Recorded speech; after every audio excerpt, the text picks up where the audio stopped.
nagiging personal feeling mo pagka gaya nun, nalagay kayo sa intriga? But back then, parang I felt na I had to say something to defend my parents naman.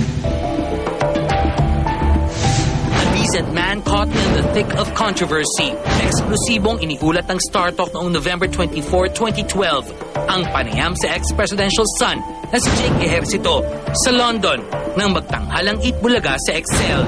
Nasa bakasyon ngayon si Jake mula sa kanyang pag-aaral ng Political Science at Business Management sa London. Tuwan-tuwa akong makita sa uli dahil ang last namin pagkikita ay matagal na panahon na at ngayon ay binatang-binata na siya. Kumusta ka na, Jake? Kumusta po, Nay? Long time no see. Okay naman po, nagbabakasyon ako dito ngayon sa Manila para tulungan na rin si Daddy sa pagkampanya for mayor.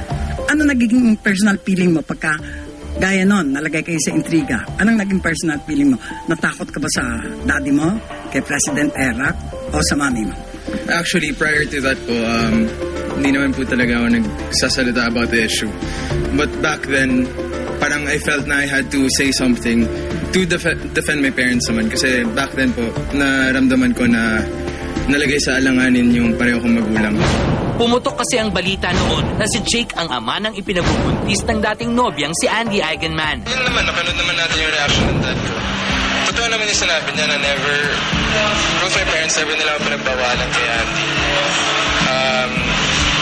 Yun lang, parang nabuntis si Andy, and they just told me to be careful, to watch out, to look after myself lang. Pero not necessarily na bawal, tigil nyo na yan, ganyan. Walang ganun. Kasi after the interview, syempre may mga nag-tweet, may comments, na medyo nakakasakit kasi parang ang nakuha ng tao, ang pinapalabas si Tita Jane na dahil lang nagkaanak si Andy, napunta si Andy, pinagbawalan na ako ng parents ko. So parang may balita noon at inamin naman ni Andy na nagpunta siya sa London. Nakita ba kayo? Hindi kami nagkita dahil nung nasa London siya, it was my term break. 2 weeks walang pasok. So ako and my other friends, nagbakasyon din kami. I was out of the country. Pero alam mo pupunta siyang London? Nabalitaan ko syempre kasi ako naman one of her friends ang based in London. Meron din po siyang mga ibang kilala na nandun. Pwede mo sagutin, pwedeng hindi.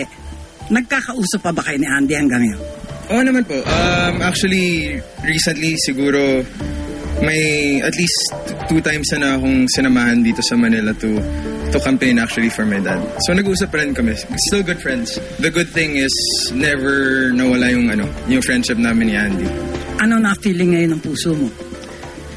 Feeling ng puso ko ngayon? Hindi ko alam nagpapahinga.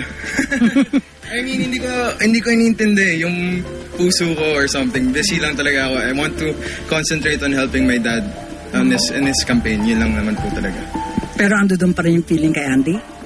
As a friend, katulad nga na sinabi ko, hindi naman madaling mawala yan. Kasi since we were born may photos kami na magkasama na kami, baby pa lang kami. Sa lalim ng kanilang pinagsamahan ni Andy, may chance ba na magkabalikan kayo kung sakali? Siyempre hindi naman, I can't say na hindi na mangyayari, not closing my doors. But as of now po talaga, concentrate muna. Kasi I have 1 more year left sa London. Babalik na po ako by June next year. So siguro tingnan na lang natin when the time comes, but as of now. Samantala, is all well between Jake and Andy's mother, Jacqueline Jose? We're still, nakikita ko siya once in a while. I mean, nung sumama sa amin si Andy, syempre, nagpaalam din sa kanya para wala nang Okay naman siya. Good relationship still. Tita Jane pa rin.